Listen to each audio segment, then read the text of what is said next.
nous éclaire, afin que nous puissions comprendre ta pensée, parce que tu es notre Dieu, tu es notre salut. Nous chassons toute puissance qui ne confesse pas ton nom au milieu de nous, au nom puissant de Jésus-Christ. Nous avons ainsi prié, nous disons Amen. Vraiment que le Seigneur Jésus-Christ vous bénisse. Nous sommes une fois de plus là pour pouvoir continuer notre marche dans le cadre de notre école de la sagesse. École de la sagesse, comme nous l'avons dit. La sagesse dont nous parlons, c'est l'explication de choses. Selon qu'il est écrit, qui est sage, c'est celui qui connaît l'interprétation des choses. Et nous avons fait déjà une longue marche. Je ne saurais pas dire, nous sommes à la 40e séance, mais je sais qu'aujourd'hui c'est samedi 27 février 2021. Nous sommes en train de parler sur Ribin. Nous sommes arrivés au point où nous parlons sur Ribin comme type d'Israël. Parce que nous avons parlé de Ribin comme type de l'Église. Nous avons également parlé de Ribin comme type de Jésus. Et maintenant, nous sommes en train de parler de Ribin comme type d'Israël. Alors, une chose importante à souligner, c'est que Ribin a été maudit par son père, mais Ribin sera restauré. Nous avons parlé de Ribin qui doit être restauré. Et nous avions donné beaucoup d'autres explications. Ici, d'abord, avant d'aller même dans des révélations, il est important que nous puissions exhorter les enfants de Dieu. Pour dire que même si tu perds quelque chose, crois que le Dieu que nous prions est un Dieu qui restaure aussi. Il peut aussi te restaurer. C'est possible que le Seigneur te restaure. D'une manière ou d'une autre, le Seigneur peut toujours te restaurer. Il n'y a pas de problème. Donc il faut avoir la foi. Il faut avoir la foi que le Seigneur peut restaurer. Ça, c'est d'une manière évangélique.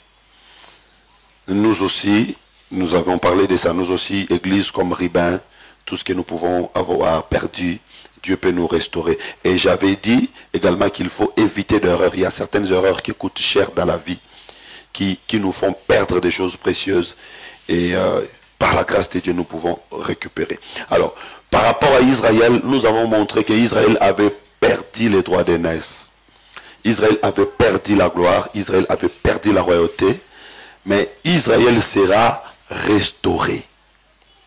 C'est là où nous sommes arrivés. Et nous avons montré que la restauration d'Israël se fera après l'enlèvement de l'Église.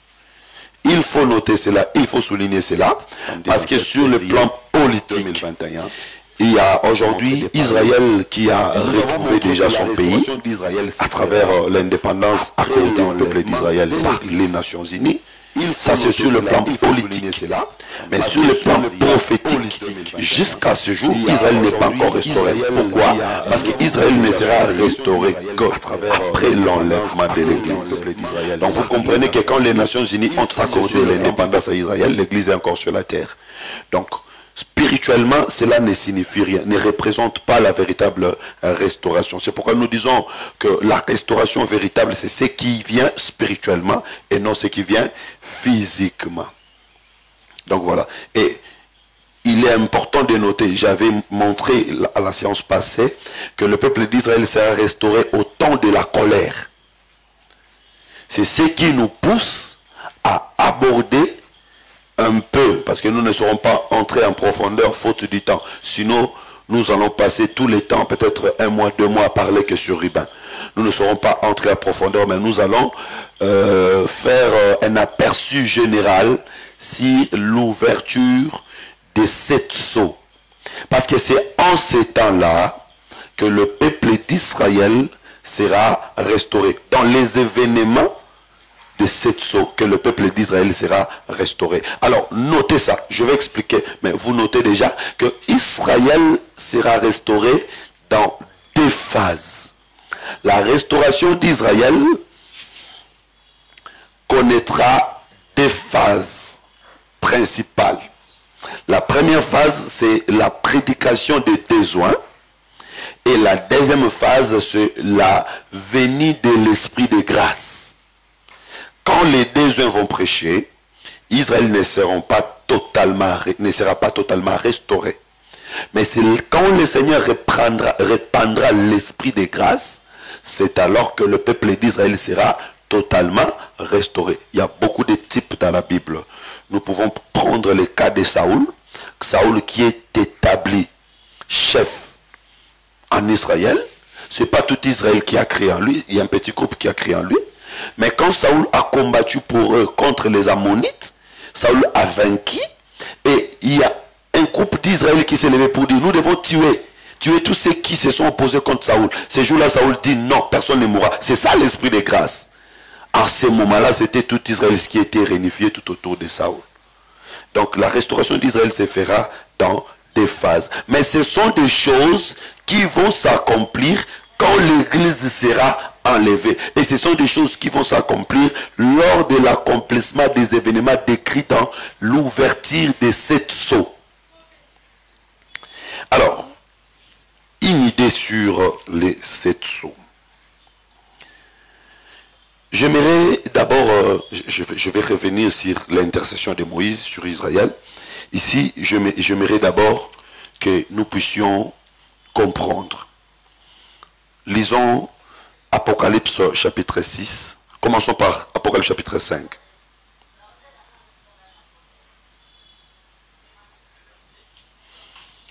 Commençons à partir du verset 1er. Non, prends d'abord Apocalypse 6, et puis nous allons rentrer. 6, verset 1. Apocalypse chapitre 6, le verset 1er, je lis au nom de Jésus. J'ai regardé quand l'agneau ouvrit un de 7 sceaux, et j'entendis l'un des 4 êtres vivants qui disait, comme d'une voix forte, comme d'une voix des tonnerres, viens. J'ai regardé et voici parer un cheval blanc. Celui qui le montait avait un arc, une couronne lui fit donner, et il partit en vainqueur et pour vaincre. Ok. Quand l'agneau ouvrit l'un des 7 sceaux, une voix forte comme la voix des tonnerres, un cheval blanc. Il y a toujours eu un grand débat. Quand est-ce que les événements décrits dans les 7 sceaux vont s'accomplir?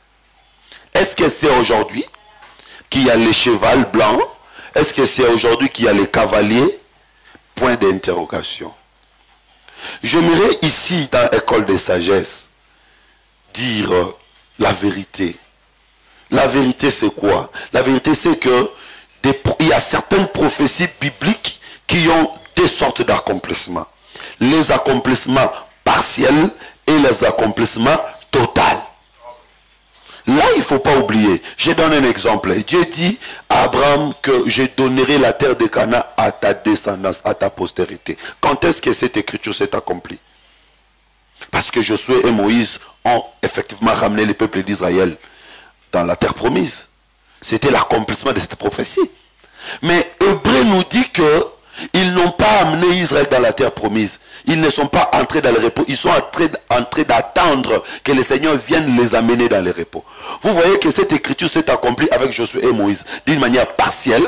Mais cela s'accomplirait quand le Seigneur Jésus viendra dans le règne millénaire. Donc il y a certaines écritures qui ont des accomplissements partiels et des accomplissements totaux. Et il y a certaines écritures qui ont des accomplissements cycliques. Et il y a certaines écritures qui ont des accomplissements linéaires. Quand on dit accomplissements cycliques, ce sont des accomplissements qui reviennent. Je peux prendre un exemple des accomplissements qui reviennent. Donne-nous notre paix quotidienne. Donne-nous notre paix quotidienne.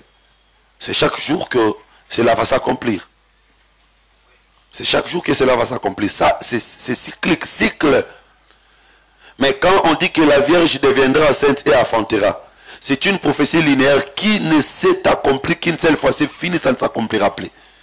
Donc vous voyez qu'il y a des accomplissements cycliques, des accomplissements linéaires, et des accomplissements partiels et des accomplissements totaux. Alors pour ce qui concerne l'ouverture de 7 sceaux, il y a 4 premiers sceaux où il y a manifestation de l'Antichrist. Il y a le 5e sceau où il y a la martyrisation des enfants de Dieu. Il y a 6e, 7e sceau où le Seigneur vient se venger. Répartissez ça comme ça. 4 premiers sceaux, c'est manifestation de l'Antichrist. Cinquième sceau, martyrisation des enfants de Dieu. Sixième, septième sceau, Dieu vient se venger. Je vais donner tous les détails, ne vous en faites pas. Ça, c'est le squelette que je donne pour que vous puissiez comprendre comment est-ce que nous allons évoluer. Alors, que ce soit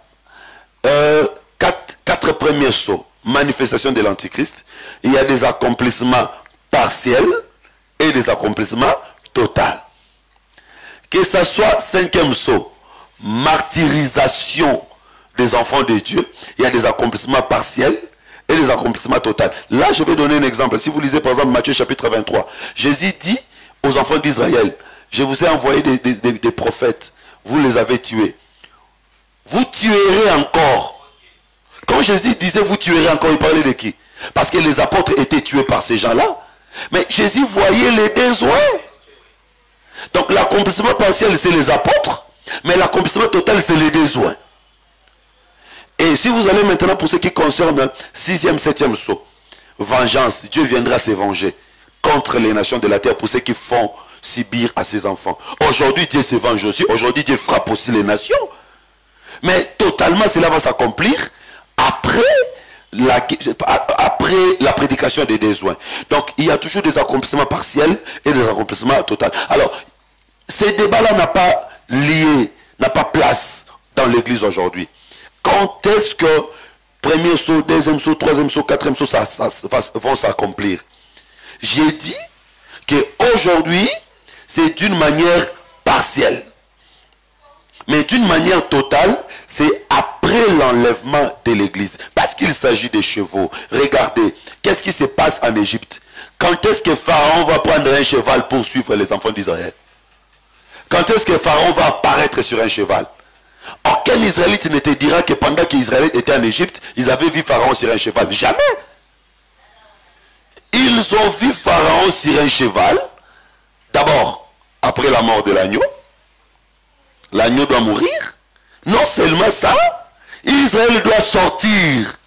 C'est quand Israël sort que Pharaon va monter sur le cheval. La sortie d'Israël de l'Égypte, c'est aussi l'enlèvement de l'église. C'est quand l'église sera enlevée que le cavalier va sortir. Aujourd'hui, il n'y a pas de cavalier. Il travaille en mystère. Donc nous disons que, parce qu'ici nous sommes en train de parler sur la perfection, l'accomplissement, premier saut, deuxième saut, troisième saut, quatrième saut, c'est après l'enlèvement de l'église. Ce qui se passe aujourd'hui, c'est les accomplissements partiels. Jésus en a parlé dans Matthieu chapitre 24. D'ailleurs, bon, j'avais longuement parlé sur Matthieu chapitre 24. Il y a tellement de choses là-dedans. Tellement de choses là-dedans. Tout ce que Jésus disait dans Matthieu 24 ne sont pas des choses qui vont s'accomplir après l'enlèvement de l'église. Il y a des choses qui devaient même s'accomplir avant même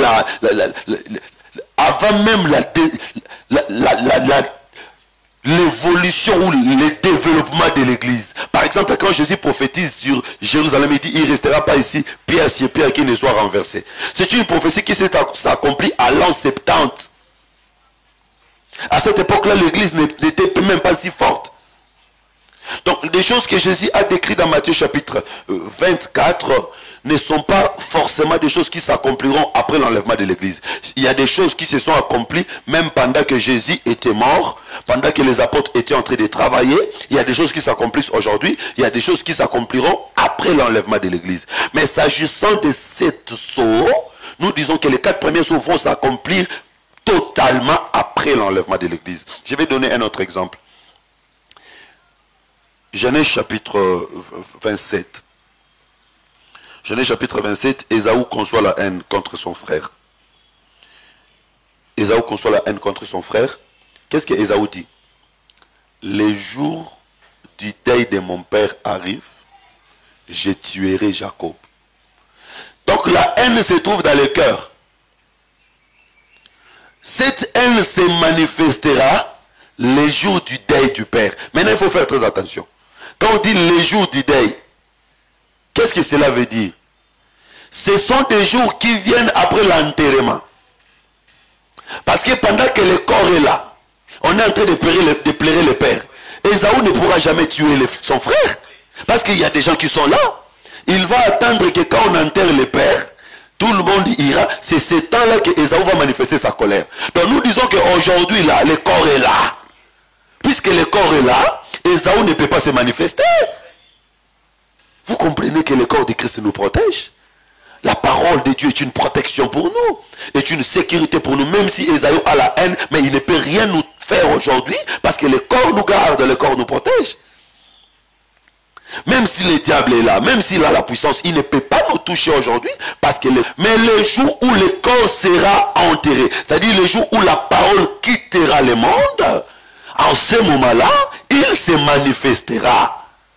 Donc vous comprenez, quand nous disons que Israël sera restauré pendant le temps de la colère, c'est pendant le temps où l'évangile quittera les nations, il n'y aura aucune protection chez les nations. C'est en ces temps-là que l'Antichrist se manifestera. C'est en ce moment-là que la restauration viendra pour le peuple d'Israël, commencera pour le peuple d'Israël. Parce que le Seigneur aujourd'hui est en train de nous traiter, de nous guérir. Après notre temps, viendra maintenant le temps d'Israël. Bien aimés, ce sont des choses que nous devons comprendre.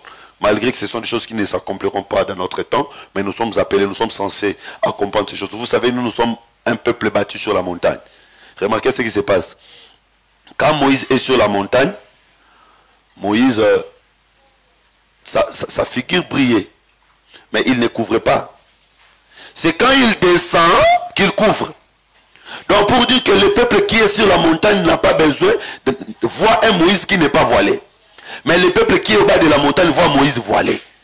Ici, je dis que le peuple qui est au-dessus de la montagne, c'est nous. C'est au sommet de la montagne, c'est nous l'église. Nous voyons des choses clairement. Mais Israël qui est au bas de la montagne voit Moïse voilé. Donc aujourd'hui, dans l'église, il y a le dévoilement des choses. C'est aussi ce qui concerne la nudité de Noé. Vous savez qu'il y a quelqu'un qui devait prendre la nudité de Noé et l'amener à l'extérieur de la tente.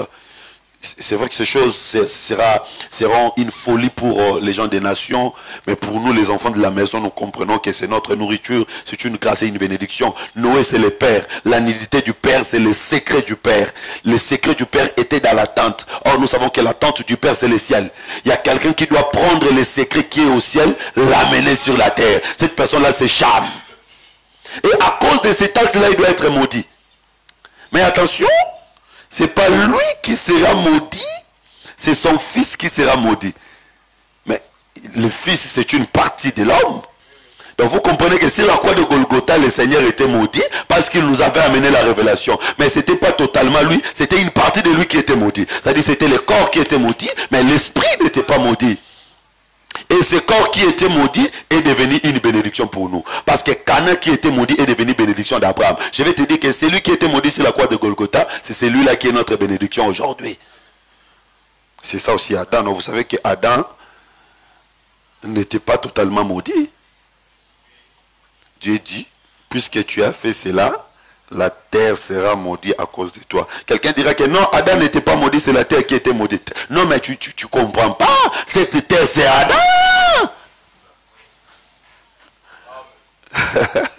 Cette terre, c'est Adam. Mais puisque Adam n'est pas seulement terre, Adam est aussi souffle. Le souffle n'est pas maudit. Le souffle n'est pas maudit, c'est la terre. Une partie de lui est maudite. Je referme cette parenthèse. Je dis seulement que Christ nous a révélé des choses. Aujourd'hui, nous devons vivre dans la révélation. Parce qu'il y a aussi deux fils de Noé qui sont venus par derrière pour couvrir la nudité. Les deux fils qui sont venus par derrière pour couvrir la nudité représentent les prophètes du temps ancien. Parce que derrière, c'est la loi. Vous savez que Moïse qui avait amené la loi avait vu Dieu parler d'eau. Donc derrière représente la loi. Tous ceux qui ont travaillé dans la loi ont caché les secrets. Mais le Seigneur Jésus nous a amené le dévoilement et la révélation. Donc nous sommes censés connaître ces choses. Notez et soulignez que la manifestation de l'Antichrist se fera totalement après l'enlèvement de l'Église. Aujourd'hui, ce sont des accomplissements partiels. Alors, à chaque fois que nous allons expliquer chaque saut, chaque événement dans chaque saut, nous allons montrer comment est-ce que cela s'accomplit aujourd'hui partiellement et comment est-ce que cela s'accomplira totalement lors de la manifestation de l'Antichrist et comment est-ce que Israël sera restauré en ces temps-là. C'est l'exercice que nous allons faire. Mais avant de parler sur les sauts, nous devons d'abord comprendre les livres. Vous savez, il y a quelqu'un dans une province en RDC, quand on disait, quand l'agneau ouvrit le premier seau, lui il dit, tant on pâté à qui cantine y a liboso. Le seau dont on parle ici, ce n'est pas des cantines ou des vases, non. Le seau dont on parle ici, ce sont, je peux dire, des cordes qui ferment les rouleaux. Vous voyez, aux temps anciens, les écrits étaient sur des rouleaux, dans des rouleaux, en forme de rouleau, voilà, en forme de rouleau, et enfermé. Il y avait des fils, et dans chaque fil, on met un seau. Alors, pour que le livre s'ouvre, il faut qu'on coupe le seau. Voilà, donc c'est le travail que l'agneau est en train de faire. Et maintenant, c'est quand il ouvre que il y a des événements. Donc, les différents événements se trouvent dans les livres. Mais puisque les livres étaient fermés, personne n'était en mesure de voir les événements qui sont à l'intérieur. C'est quand les livres s'ouvrent que nous voyons les événements qui sont à l'intérieur. Maintenant, il faut faire attention. Il y a ici l'ouverture et les événements. Des choses différentes. L'ouverture des seaux. L'ouverture des choses qui ferment les rouleaux. Et les événements. Les événements, c'est à l'intérieur. C'est quand on ouvre qu'on voit les événements. Mais l'ouverture, c'est quand le livre est encore fermé, on doit ouvrir. Donc, ça n'a pas de rapport. Quelqu'un peut dire, quand est-ce que le premier seau a été, ça s'ouvrira? Non, le livre a déjà été ouvert. Non pas par un prophète, non pas par un docteur, le livre a été ouvert par l'agneau. Mais les événements qui sont à l'intérieur, chaque événement s'accomplirait à son temps. Il y a des débats banals parfois. Oh non, le premier seau sera ouvert quand? Tous les seaux, tous les 7 seaux ont déjà été ouverts. Ici, j'appelle mes amis branhamistes. 7e seau déjà ouvert. Mais les événements qui sont à l'intérieur, chaque événement s'accomplira à son temps. Alors, nous allons un peu étudier ces livres. Allons-y. Apocalypse chapitre 5.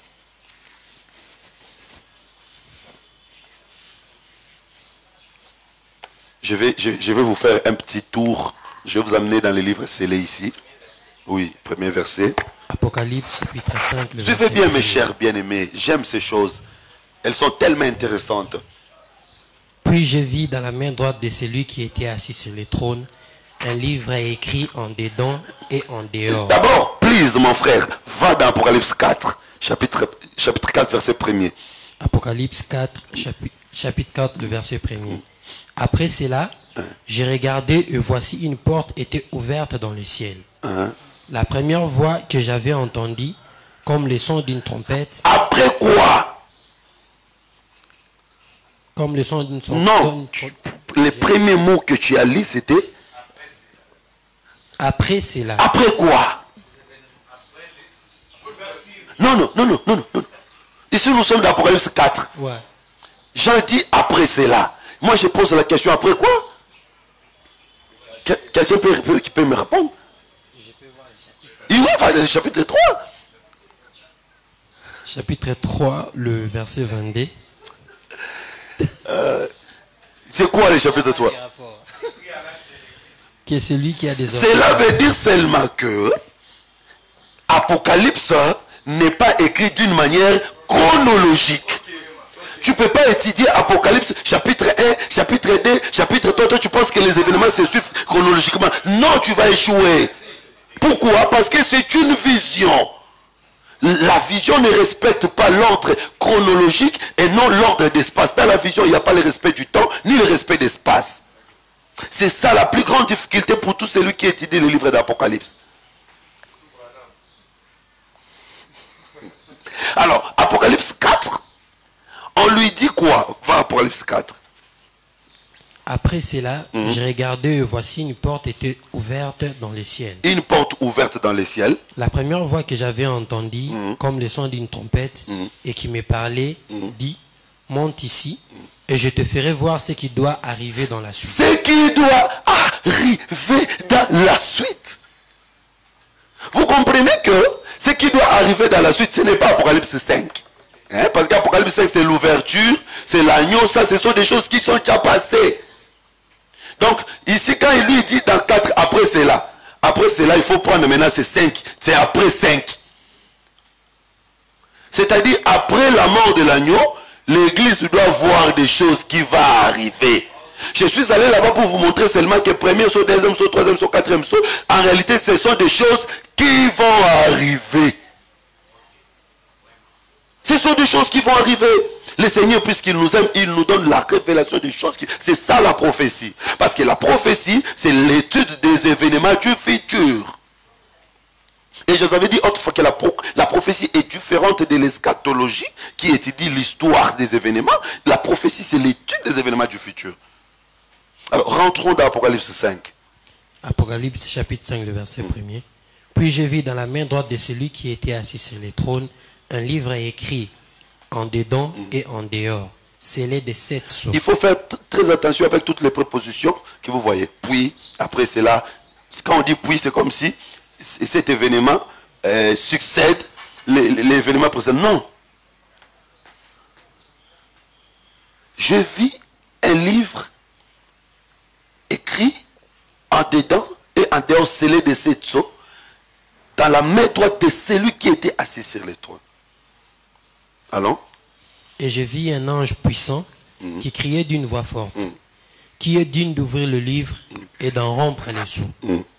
Et personne dans le ciel, ni sur la terre, ni sous la terre, ne put ouvrir le livre ni les regarder. Et je plairais beaucoup de ce que personne ne fit trouver digne d'ouvrir le livre ni de les regarder. Et l'un de veillards me dit, ne pleure point. Voici les lions de la tribu de Juda, les rejetons de David, a vaincu pour ouvrir les livres et ses 7 sceaux. Oui.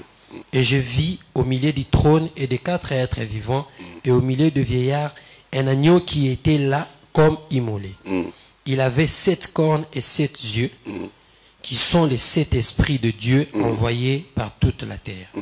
Il vint et il prit le livre de la main droite de celui qui était assis sur le trône. Oui. Quand il eut pris le livre, les 4 êtres vivants et le 24 vieillards se prosternèrent devant l'agneau, tenant chacun une harpe et des coudes d'or et des coupes d'or remplies de parfums. Suivez bien cette lecture. Allons, et des coupes d'or remplies de parfums qui sont les prières des saints. Et il chantait un cantique nouveau en disant, tu es digne de prendre les livres et d'en ouvrir les sceaux, car tu as été immolé, tu as racheté pour Dieu. Ils ont chanté un cantique nouveau, ce qui est un cantique ancien. Je vais vous montrer les cantiques anciens. Il y a un cantique ancien, mais ce cantique ancien a été chanté avant l'ouverture du livre. Quand le livre s'ouvre, il y a un autre cantique qui sera chanté. Le cantique qui est chanté à l'ouverture du livre, c'est quoi? Tu es digne de prendre le livre et de l'ouvrir. Pourquoi? Allons. Car tu as été immolé. Tu as été immolé? Tu as racheté pour Dieu par ton sang des hommes. Vous comprenez clairement que l'ouverture du livre, c'est le rachat. Ouvrir le livre ne veut rien dire d'autre que racheter les âmes. Amen. Donc cela s'est passé sur la croix de Golgotha. C'est que le livre a été ouvert où? Le livre a été ouvert sur la croix de Golgotha. L'ouverture du livre, c'est le rachat des âmes. Voilà pourquoi il y avait un cantique qui était chanté. Je vais vous montrer le premier cantique ici dans la Bible. C'est Apocalypse chapitre 4. Le verset. Verset 12. Apocalypse 4 et 12. Le verset 12, il n'y en a pas. Non, Apocalypse 5. Apocalypse, attendez, je vais trouver. 11. Apocalypse 11, le verset 12. On commence même à 9, hein, comme ça va nous aider.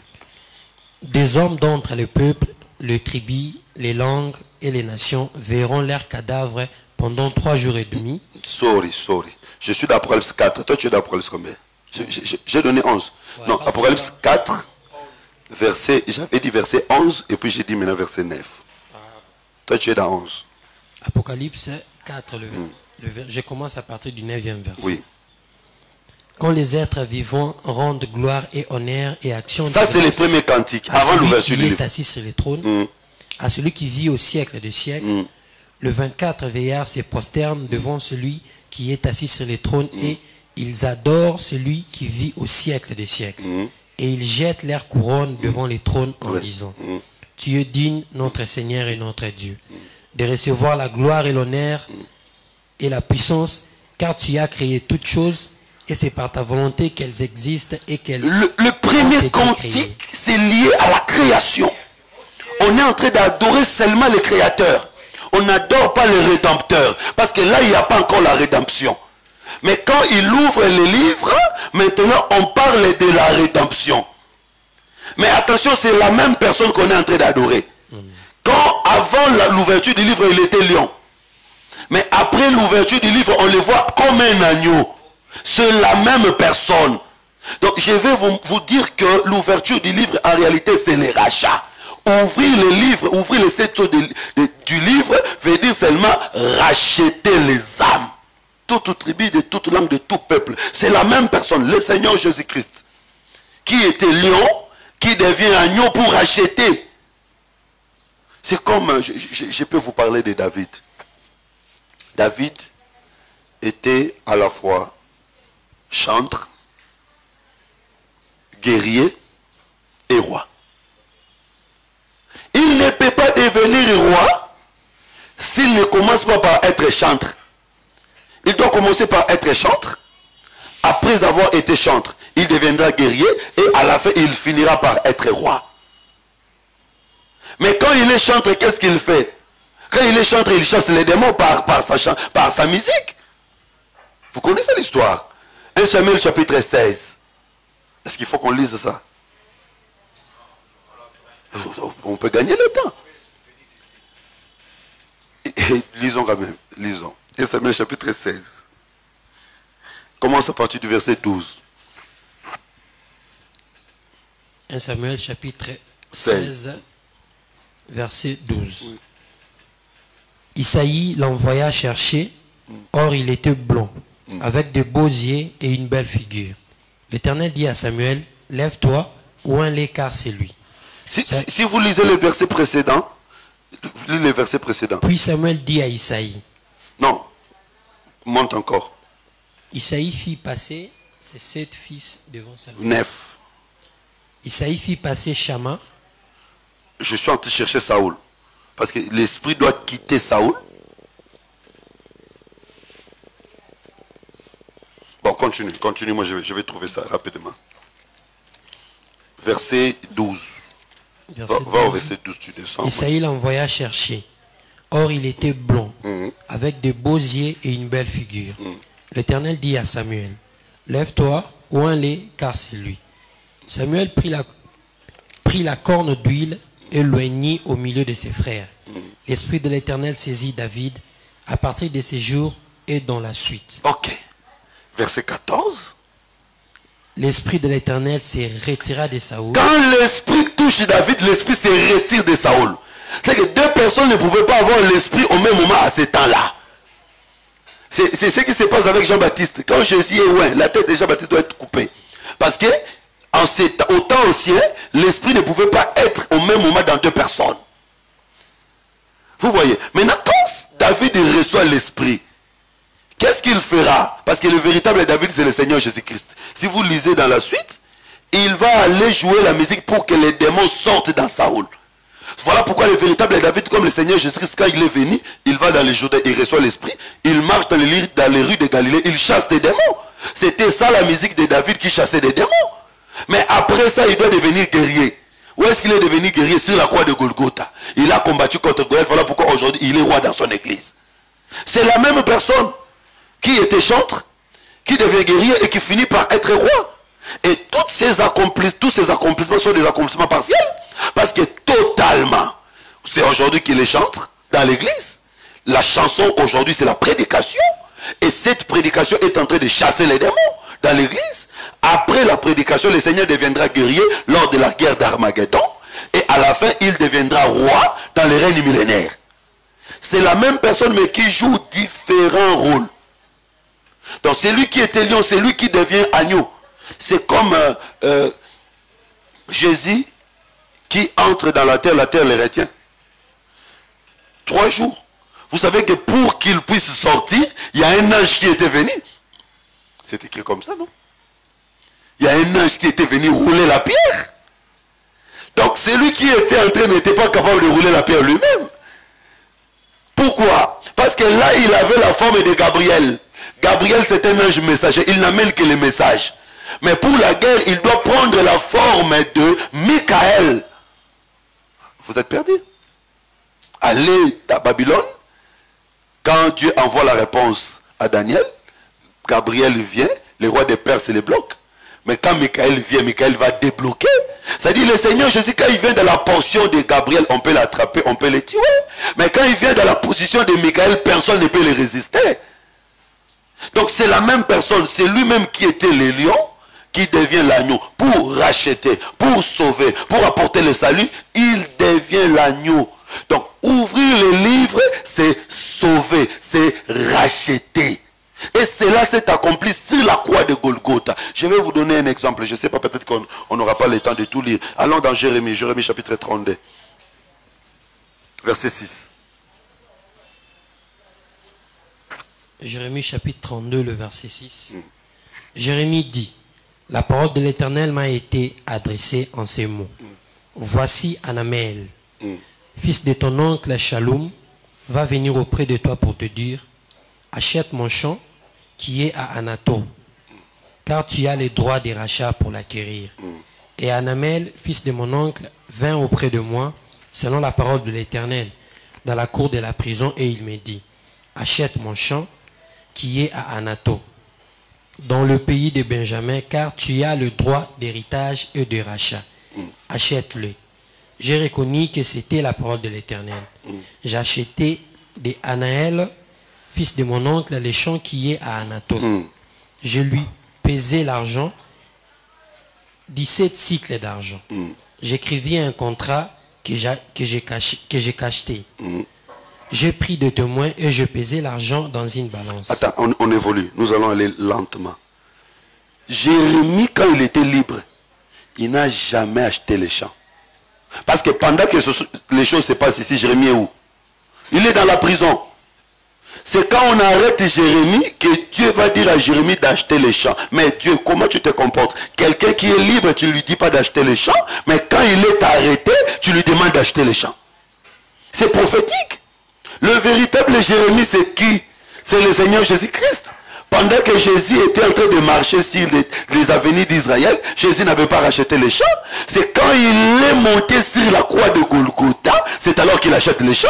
C'est-à-dire c'est dans ses souffrances qu'il va acheter les champs. C'est pourquoi on dit ici qu'il a pesé l'argent sur la balance. La croix de Golgotha, c'était la balance. Parce que dans la balance, il y a toujours une partie qui monte, une partie qui descend. Et sur la croix de Golgotha, il y avait deux parties. Il y a une partie qui était montée et une partie qui était descendue. Vous comprenez? Les deux brigands, l'un était monté, l'autre était descendu. C'était la balance de Dieu. C'est là où il a pesé l'argent pour acheter les champs.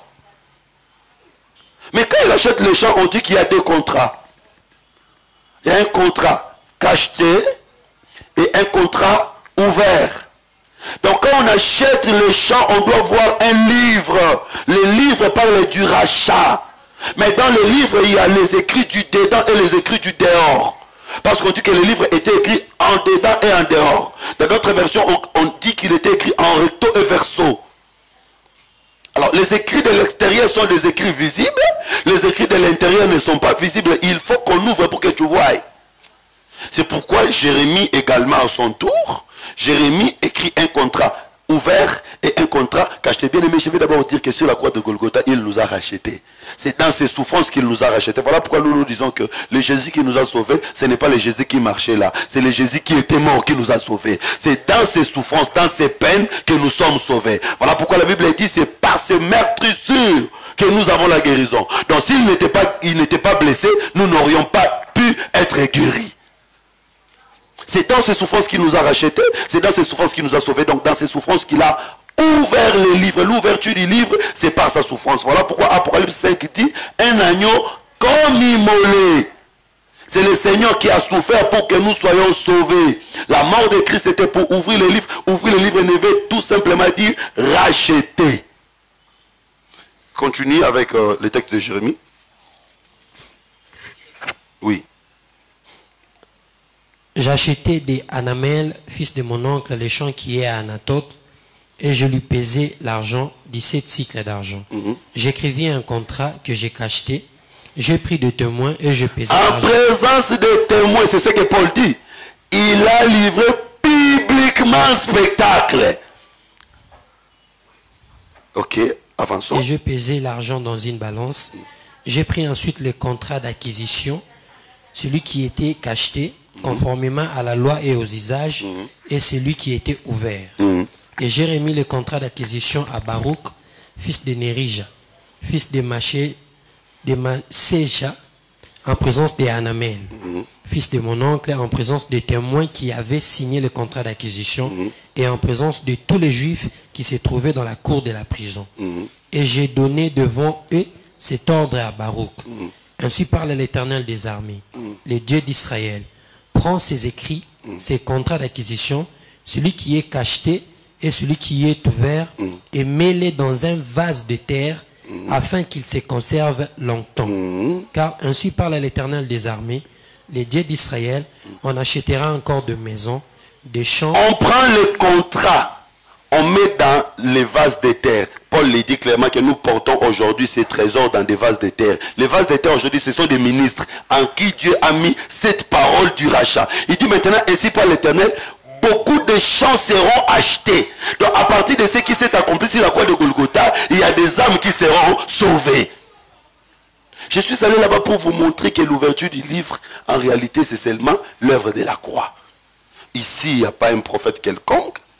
Ici, il n'y a pas un apôtre, parce que j'avais fait un débat avec le pasteur Cass un jour. Il dit que c'est Branham qui ouvrira le 7e sceau, ce n'est pas encore ouvert. Alors quand je lui ai donné les versets, Apocalypse 11, quand l'agneau a ouvert le 7e sceau, il s'est étonné comme si c'était la première fois qu'il lit cette écriture-là.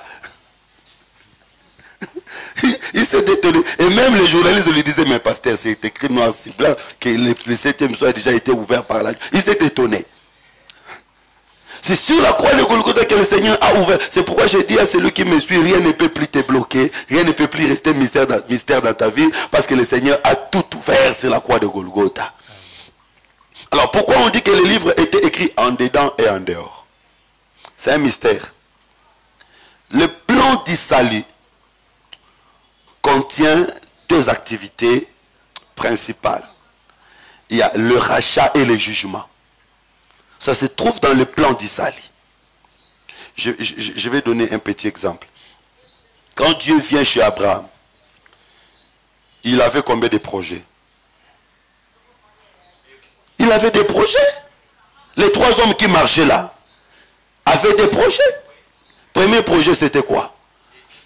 Non. Premier projet, c'était donner le fils à Abraham. Deuxième projet, c'était détruire Sodome et Gomorrhe. Vous voyez? Mais quand ils sont arrivés chez Abraham, personne ne savait qu'après avoir donné le fils, ils iront détruire. Parce que c'était caché. C'est quand ils arrivent sur la montagne, même Sarah n'était pas au courant de ces choses. C'est quand ils arrivent sur la montagne qu'Abraham saura. Voilà pourquoi si vous lisez Luc chapitre 4 verset 18, vous verrez qu'il y a un élément que le Seigneur a omis par rapport à Ésaïe 61. Verset 1 à 3, dans Ésaïe 61, verset 1 à 3, on parle d'une année de grâce et d'un jour de vengeance. Mais dans Luc chapitre 4, verset 18, le Seigneur n'a pas parlé du jour de vengeance parce que ça, c'était les écrits de l'intérieur. C'est pourquoi dans la maison d'Abraham, il ne parle pas de Sodome, il parle que d'Isaac, mais quand il sort, il va parler de Sodome à l'extérieur. Vous comprenez qu'aujourd'hui dans l'église, nous ne voyons pas le jugement, mais le jugement est là, le jugement se manifestera après nous. Je crois que là c'est clair. C'est la même chose même avec Ehud. Juge chapitre 3. Ehud qui ne se servait pas de la main droite. Pour détruire le roi Églon. Qu'est-ce que Ehud fait? Ehud amène le cadeau. Il amène un présent au roi. Mais la Bible dit qu'à l'intérieur de ses habits, il avait caché une épée. Bien aimé, le Seigneur Jésus que nous voyons aujourd'hui avec des présents, avec des bénédictions, en train de nous donner, attendez, à l'intérieur il y a une épée qui est cachée. Après avoir donné le présent, il fera sortir l'épée. Et sur la croix de Golgotha, quand il s'offrait au diable, il avait l'épée aussi pour détruire les diables.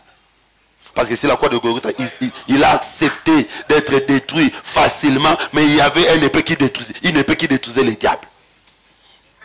Donc, je crois que là, nous sommes en train de comprendre que il les écrit de l'intérieur et de l'extérieur, c'est seulement la rédemption et le jugement qui marchent de pair. Maintenant, notre problème, c'est quand il ouvre les livres, il y a des événements. Vous avez d'abord compris que l'ouverture de cette chose était sur la croix de Golgotha. Que le livre a été ouvert. Tous les 7 sceaux, c'est sur la croix de Golgotha. Tout était ouvert. Ne suivez pas Apocalypse, c'est une vision. Quand je dis que quand il ouvrit le premier sceau, quand il ouvrit le deuxième sceau, vous pensez que c'est comme il y a des gens qui disent non. Dans premier saut, deuxième saut, troisième saut, quatrième saut, il y a les 4 êtres vivants. C'est que c'est le temps de l'église. Maintenant, dans 5e saut, 6e saut, 7e saut, il n'y a plus de 4 êtres vivants. Ce n'est plus le temps de l'église. Mais c'est quelle manière de réfléchir? Tous les sauts ont été ouverts au même moment sur la croix de Golgotha. Et quand les sauts ont été ouverts, ils ont chanté, ils ont adoré. Alors, la présence de 4 êtres vivants ici évoque seulement la voix. La voix qui nous avertit des choses qui vont arriver.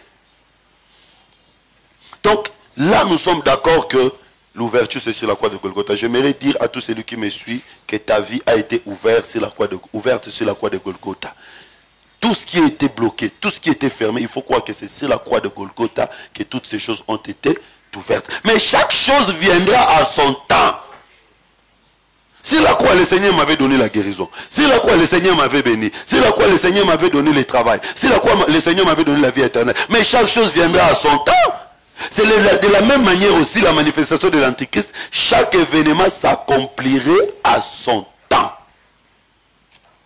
Alors, rentrons maintenant dans Apocalypse 6. Parce que c'est à ce temps-là que Israël sera restauré. C'est ça mon problème. Apocalypse chapitre 6, verset 1er. J'ai regardé quand l'agneau ouvrit un des 7 sceaux et j'entendis l'un des 4 êtres vivants qui disait comme d'une voix de tonnerre, viens. J'ai regardé et voici parut un cheval blanc. Quand l'un des 4 êtres vivants dit viens, il s'adresse à qui? Il y a eu des bruits ici dans la ville. Oh non, c'est l'être vivant qui appelle le cheval, viens. Mais frère, c'est pas seulement d'Apocalypse 6, partout lisez Apocalypse, vous allez voir, il y a toujours des moments où on dit viens. Même dans Apocalypse 4, on lui dit monte. C'est-à-dire que le Seigneur veut montrer. Ici, Jean représente l'église. Nous sommes en train de voir, mais nous ne sommes pas là. Nous sommes en train de voir. Le Seigneur veut seulement nous montrer des choses qui arriveront. Parut un cheval blanc. Celui qui le montait avait un arc. Celui qui le monte avait un arc. Une couronne lui fit donner. Oui. Et il partit en vainqueur et pour vaincre. Il partit en vainqueur pour vaincre. J'ai dit que ça, ce n'est pas le fonctionnement de notre Dieu. Parce que l'erreur de nos amis témoins de Jéhovah, quand ils ont vu la couleur blanche, ils ont dit que c'est Jésus qui est parti en vainqueur. Notre Seigneur ne travaille pas comme ça. Il ne peut jamais partir en vainqueur avant de combattre. Lui, avant d'être appelé vainqueur, il doit d'abord combattre. Vous voyez ici, lui, il part en vainqueur avant même d'avoir combattu. Non, non, le Seigneur ne travaille pas comme ça. C'est comme ça, je vais ouvrir une parenthèse. Vous savez, aujourd'hui, si vous appelez un musicien chrétien, je ne vais pas citer le nom de quelqu'un ici. Mais si vous appelez ces gens-là, nos amis-là, avant qu'ils ne viennent, ils vous demandent l'argent. Frère, oyembi nanouté. Parce que c'est ça qui n'existait pas quand même. C'est comme un prédicateur qui, au lieu de venir prêcher, il vous demande d'abord le droit d'onction avant de prêcher. Ça n'existait pas. Vous devez d'abord combattre, après les femmes vont chanter pour vous. On ne pouvait pas chanter pour David avant que David le combatte. Donc ici, l'ennemi, il part en vainqueur avant même de combattre. Ça, ce n'est pas le fonctionnement de Jésus. Le Seigneur avait été venu d'abord comme un homme de rien. Il a combattu sur la croix de Golgotha. Voilà pourquoi aujourd'hui, il est appelé vainqueur. Mais vous comprenez que celui-ci, c'est l'Antichrist. Premier élément que nous évoquons là. il part en triomphalisme avant même d'avoir combattu. C'est l'esprit de Numérode. C'est l'esprit de Numérode. Allez dans Genèse chapitre 11, vous allez lire vous-même. Vous allez voir que Numérode avait cet esprit de conquérir. Alors comment il travaille? La Bible dit qu'il travaille avec l'arc. Et c'est Jérémie qui nous définit l'arc. Jérémie chapitre 9 verset 6. Jérémie définit l'arc. Il dit que l'arc, c'est la bouche. Donc vous comprenez que dans le premier saut, l'ennemi viendra. L'ennemi ici c'est l'antichrist. Qui viendra avec la bouche qui est le faux prophète. Parce qu'une bouche dans la Bible c'est le faux prophète. Quand on utilise la bouche, c'est pour convaincre. Alors, premier saut, c'est ça, Daniel chapitre 9, verset 27. C'est là où nous disons que ce n'est pas aujourd'hui. Daniel chapitre 9.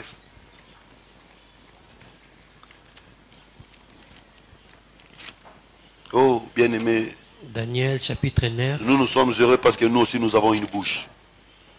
Et la bouche que nous avons aujourd'hui, c'est le Fils. Par qui l'Éternel nous parle. Verset 27.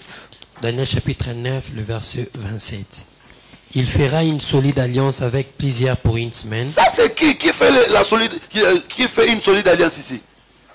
C'est l'Antichrist. Mais comment on fait des alliances? Dites-moi, comment on fait des alliances? Par des négociations. On ne fait jamais une alliance sans parler, jamais. Et pour faire une alliance, il faut chercher des négociateurs. Vous savez que le mariage c'est aussi une alliance. Des gens qui savent parler. Frère Caleb, il faut chercher un Nzonzi. Et tous ceux qui vont se marier devant ici, je serai votre Nzonzi. Donc, c'est-à-dire, on fait des alliances par la négociation. C'est pourquoi on dit qu'il vient, Apocalypse 6, il dit qu'il vient avec l'arc. L'arc, c'est la bouche. Ce que nous voyons aujourd'hui, c'est la préfiguration de ce qui viendra. Parce que solide alliance, c'est toutes les nations qui entreront. Vous voyez, aujourd'hui, nous sommes en train de tendre petit à petit vers un gouvernement unique. Nous sommes petit à petit en train de tendre vers une coalition des nations. Toutes les nations se sont mises d'accord pour dire que confinement, c'est toutes les nations qui se sont mises d'accord. C'est pourquoi parfois quand les gens critiquent Tshisekedi d'ici, mais c'est pas lui, ça ne dépend pas de lui. Ce sont des ordres mondiaux, il ne peut pas refuser. Et bien aimés, Congolais, chers Congolais, ne pensez pas que vous êtes une nation sainte. Parmi les nations qui combattront l'agneau, le Congo aussi sera à l'intérieur. Vous êtes membre des Nations Unies, non? N'est-ce pas que vous êtes membre des Nations Unies? N'est-ce pas que le casque bleu, vous faites aussi partie de là? Alors, cette armée-là qui combattra l'agneau, vous aussi, vous ferez partie. C'est pourquoi j'ai dit, je suis plus Congolais. Depuis que j'écris au Seigneur, je suis concitoyen céleste. Selon la chair, bien sûr. Donc ici, solide alliance veut dire différentes négociations que l'Antichrist fera. C'est ça, premier saut. Maintenant, dire que ça va s'accomplir aujourd'hui, c'est que, parce que Daniel 9, c'est dernière semaine dans le calendrier prophétique de Daniel. On n'a pas le temps de parler sur 70 semaines de Daniel, mais Daniel 9, c'est la dernière semaine. Je crois que vous comprenez. Qui ne comprend pas, je réponds. Sinon on sera bloqué avec l'État. Parce que depuis qu'on compte dans 70 semaines, ça va encore nous prendre le temps. De toute façon, nous allons parler des 70 semaines. Mais Daniel 9, 27 nous parle de la dernière semaine. Parce que 70 semaines, il y a 69 semaines qui sont déjà écoulées. Il y a une semaine qui reste. La semaine qui reste là, dans la première moitié, Daniel nous dit clairement que l'ennemi fera une solide alliance. Et cette solide alliance, c'est ce qui se passe dans Apocalypse chapitre 6. Il vient avec l'arc qui est la bouche pour faire des alliances. Donc dans le premier saut, il ne combat pas, mais il fait des alliances. Mais c'est à ce temps-là que les deux vont prêcher. C'est à ce temps-là que les deux vont prêcher. Vous comprenez que ce que l'ennemi fait, c'est ce que les deux vont faire. Qu'est-ce que l'ennemi fait? L'ennemi est en train de rassembler les nations tout autour de lui. Qu'est-ce que les deux gens vont faire? Les deux gens vont aussi rassembler les peuples d'Israël tout autour de lui. Vous comprenez ce que nous faisons aujourd'hui? Nous sommes en train de rassembler les enfants de Dieu tout autour de nous. Et le diable également est en train de rassembler ses fils. Oh, mais il y a des méthodologies différentes. Comment est-ce que le Seigneur rassemble? Le Seigneur rassemble par la pluie. Il avait posé la question à Job. Est-ce que toi qui peux rassembler la poussière de la terre?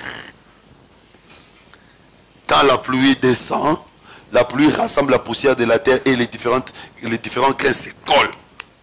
La poussière de la terre aujourd'hui c'est nous. La pluie c'est la parole qui est en train de nous rassembler. C'est comme Jésus, pour faire voir l'aveugle, Jésus va prendre la poussière de la terre. Il prend la salive, il met. Quand il met la salive dans la poussière de la terre, la poussière devient la boue. Il a rassemblé. C'était un geste prophétique. Aujourd'hui, c'est la salive qui rassemble la poussière dans la main de Christ. Nous sommes la poussière. Nous venons chacun d'une extrémité à l'autre. Mais le Seigneur nous a mis dans la main qui est le ministère. Il a pris la salive qui est la parole. Il a mis à l'intérieur. Nous sommes rassemblés. Et puisque nous sommes devenus ces bouts, nous pouvons faire voir les aveugles. C'est-à-dire que l'église aujourd'hui peut montrer la sagesse infiniment variée de Dieu dans le monde. Donc le Seigneur est en train de rassembler par la parole. L'ennemi également est en train de rassembler par des stratégies. Voilà pourquoi nous disons, dans l'église, l'élément moteur, c'est la parole. On peut avoir des dons de prophétie, des dons de guérison, des dons de bénédiction, tout ce que vous voulez. Mais toutes ces choses-là ne rassemblent pas. Ce qui rassemble, c'est la salive, la pluie, la parole. C'est la parole qui nous unit, c'est la parole qui nous rassemble. Voilà pourquoi une église assise sur la parole ne se disperse pas, ne se déstabilise, tombe. On les met à l'écart, on continue la marche. Mais les églises du monde, quand le pasteur commet un scandale, c'est fini, chacun va à son côté. Tu dis, mais non, c'est que Marambouangol. Non, dans la véritable église, ça ne se passe pas comme ça. Vous tombez, on vous met à l'écart, on continue. Et le pasteur, là, ne fera pas de problème. Dire que non, je vais aller en justice, c'est mon église. Non, non. Et quand il va à l'écart, si le Seigneur est avec lui, s'il ne serait pas, il va revenir. Et quand il va revenir, on va dire que non, toi tu étais tombé, on ne va plus te recevoir. Non, on va les recevoir. S'il ne serait pas, bien sûr. Donc vous comprenez que c'est automatique, c'est l'amour qui règne.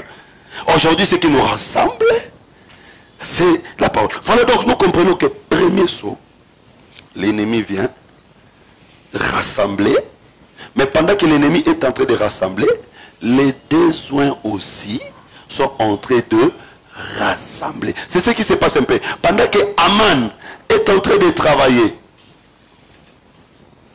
de tenir des réunions pour chercher comment il va tuer les Juifs, Mardoché aussi et Esther sont en train de travailler pour chercher à délivrer le peuple. Ici, Mardoché et Esther représentent les besoins qui sont en train de travailler pour chercher à délivrer le peuple de tous les complots que Aman et ses gens sont en train de faire. Alors, lisons Apocalypse chapitre 11.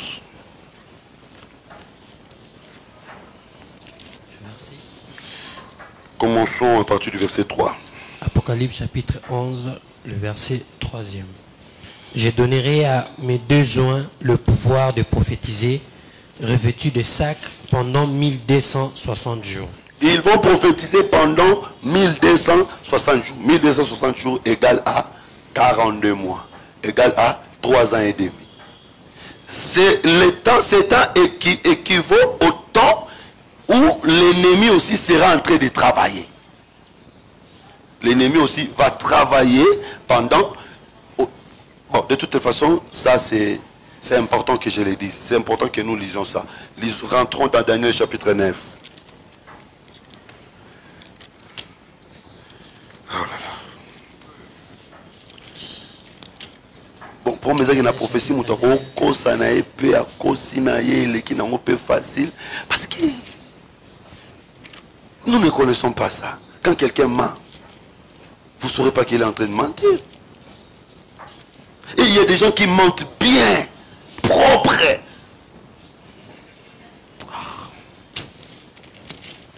Daniel chapitre 9.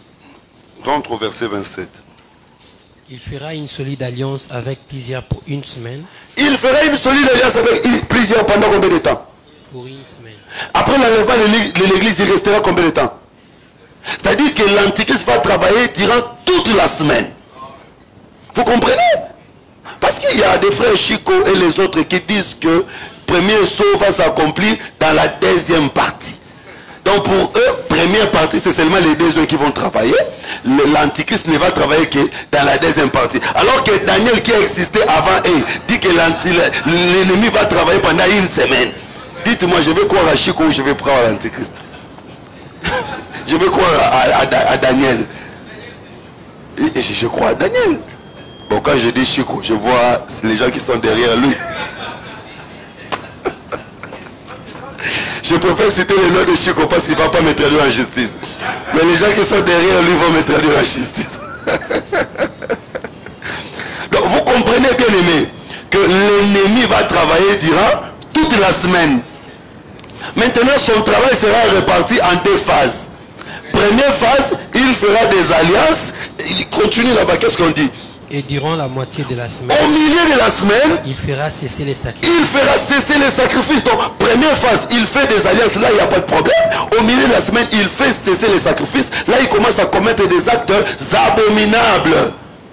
Maintenant, pendant que lui, il est en train de faire des alliances, c'est en ce moment-là que les besoins seront en train de travailler. C'est ça la restauration d'Israël.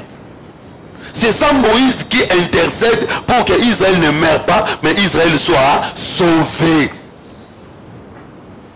N'habitez sur la claire, hein? Apocalypse chapitre 7, verset 1er. Apocalypse chapitre 7, le verset 1er.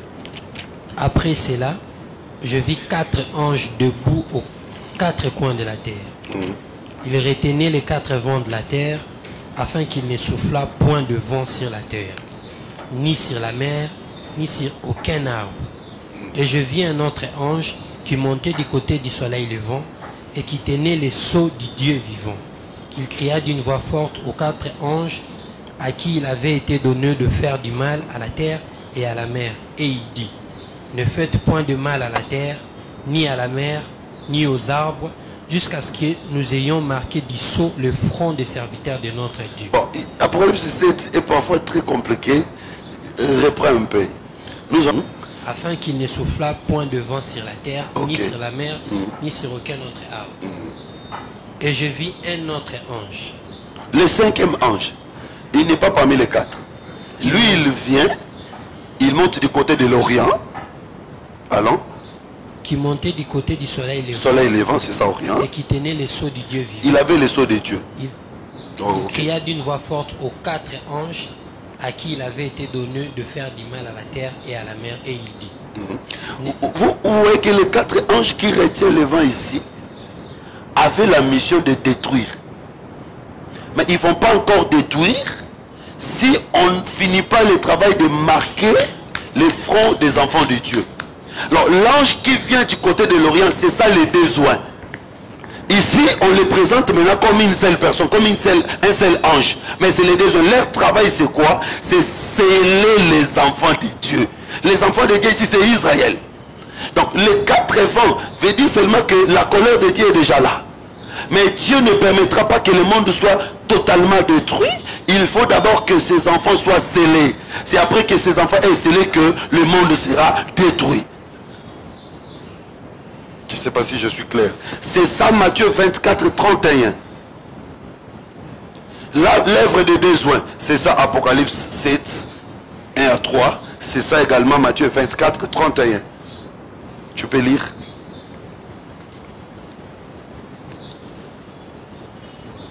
Matthieu chapitre 24, le verset 31. Il enverra ses anges avec la trompette retentissante et ils rassembleront ses élus de 4 vents depuis une extrémité de ciel jusqu'à la... L'œuvre des besoins. La trompette, c'est le message que les besoins amèneront et ce message-là va rassembler tous les élus éparpillés.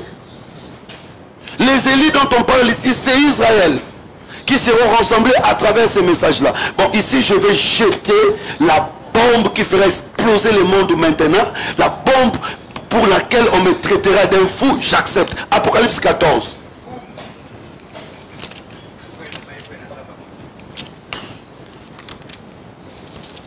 Apocalypse chapitre 14, le verset 6. Le verset 6. J'ai vu un autre ange qui volait par les milieux du ciel, ayant un évangile éternel pour l'annoncer aux habitants de la terre. Je vous dis, franchement, c'est la même chose.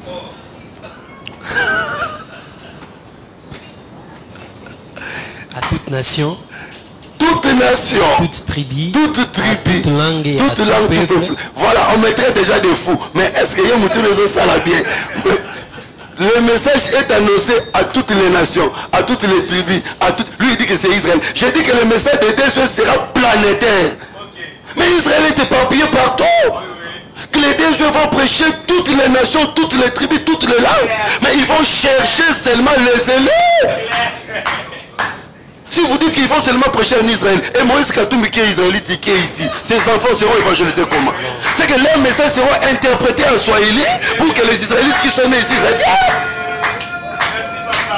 Apocalypse 14, c'est le message des deux soins. Amen. Amen. Vraiment. Amen. Il ne faut pas tromper les gens.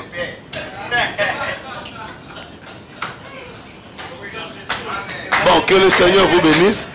Je vais vous laisser le temps de poser toutes les questions. Vous savez que je suis toujours prompt à la repentance. Alors, je vais vous laisser le temps de poser les questions, toutes les questions que vous avez. Je vais vous laisser. C'est la prophétie. Quand nous parlons de choses par rapport à la révélation, nous pouvons dire qu'aujourd'hui, craignez Dieu, tout.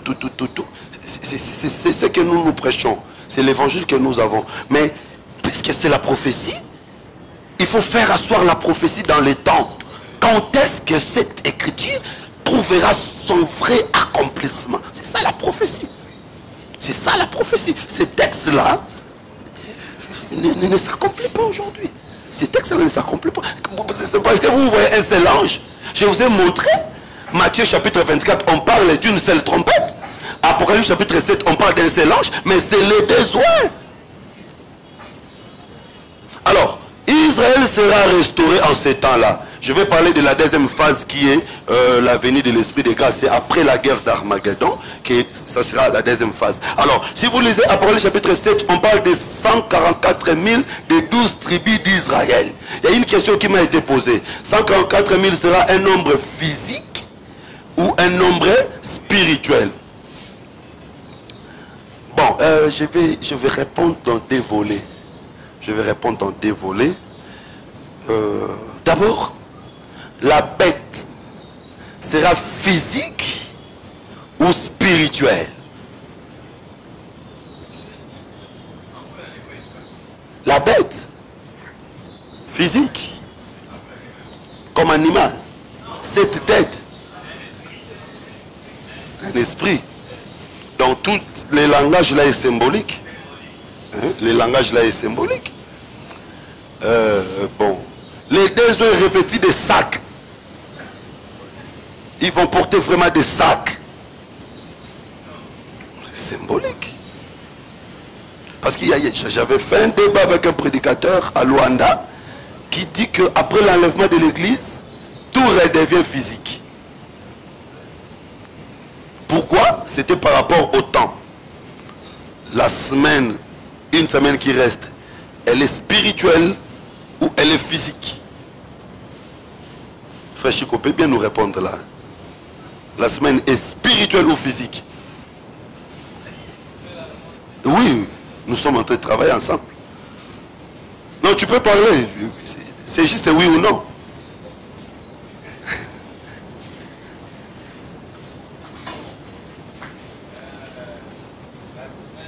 C'est facile à Oloba.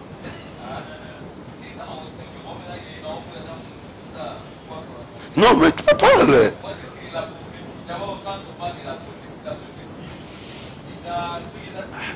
Je pensais que ça va être facile.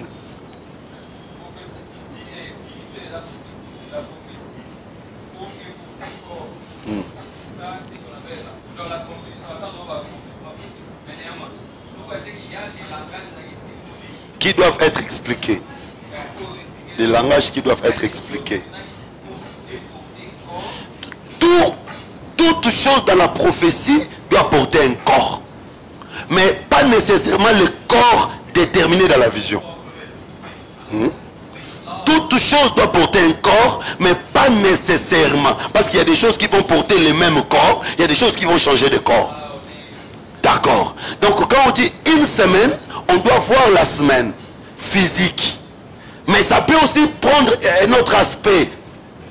Mais s'agissant de la semaine elle reste physique. C'est 7 ans. Pourquoi? Parce que ça n'a pas commencé là-bas. Ça a commencé depuis que la parole a été donnée que Jérusalem sera rebâtie.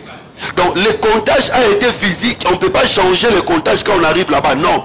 C'est pourquoi vous allez remarquer que le temps de l'église n'est pas compté physiquement.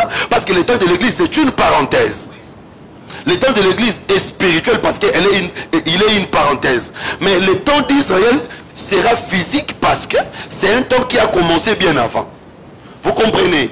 Donc avec ce qui concerne le temps, c'est physique, c'est 7 ans physique. Maintenant les autres éléments, parce que c'est là où il y a des problèmes. Vous voyez frère Chico, c'est là où il y a des problèmes. Quand on dit que la prophétie doit s'accomplir physiquement, mais avec quel corps? Par exemple, les 7 têtes du dragon s'accomplit physiquement, mais ce ne sont pas des têtes physiques, ce sont des nations. Vous voyez? Alors quand on dit 144 000, est-ce que ça sera des personnes comptées 144 000?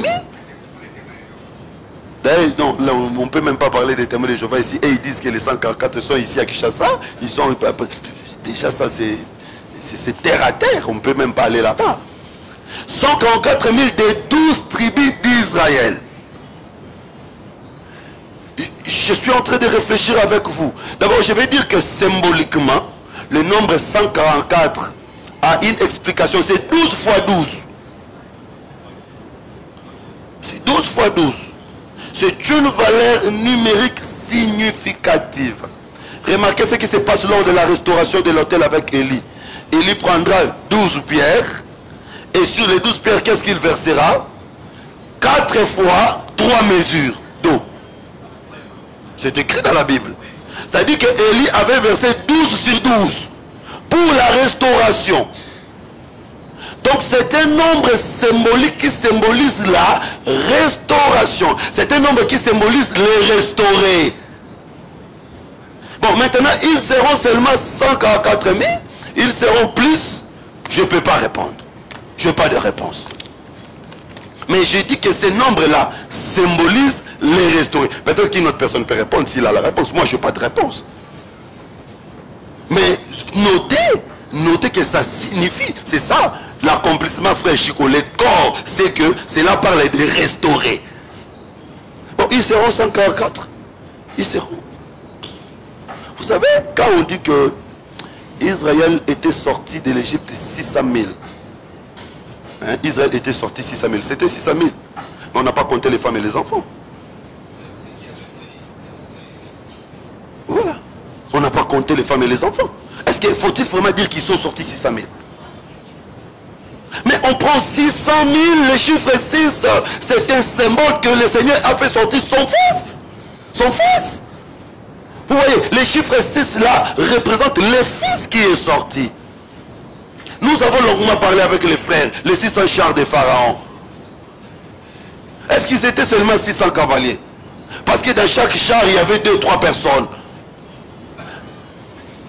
Mais le chiffre 6 l'avait montré seulement que l'antichrist, l'homme qui va combattre. Donc il y a une valeur significative dans chaque chiffre. Mais la réalité peut être autre chose.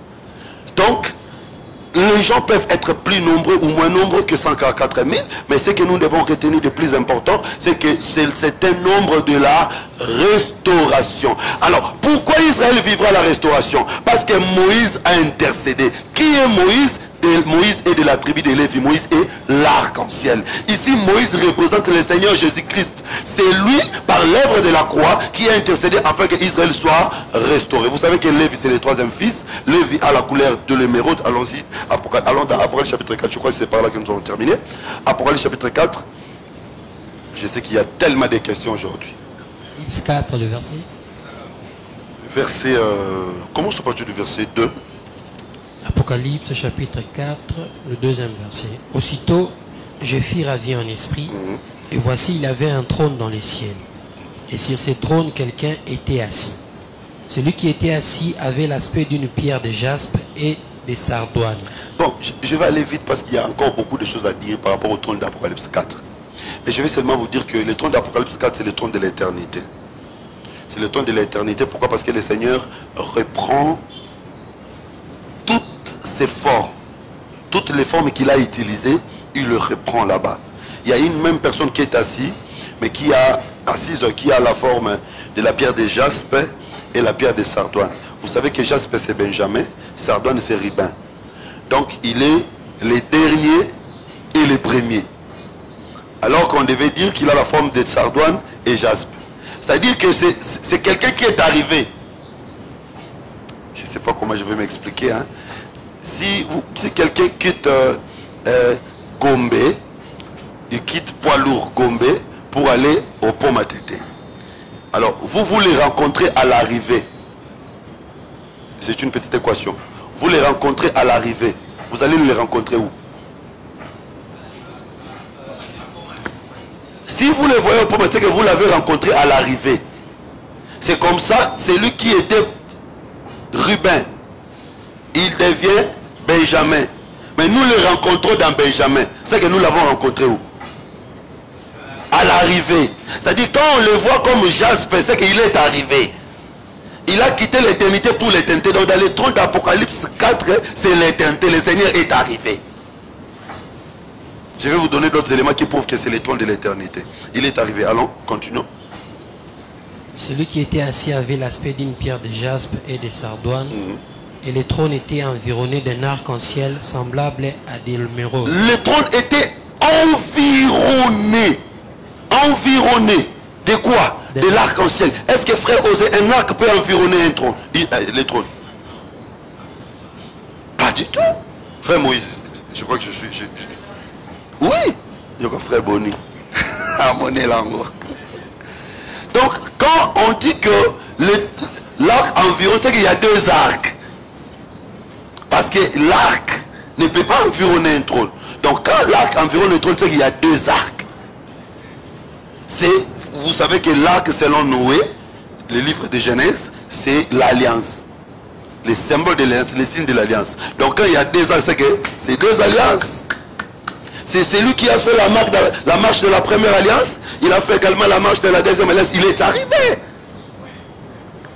Continue. Autour du trône, j'ai vu 24 trônes.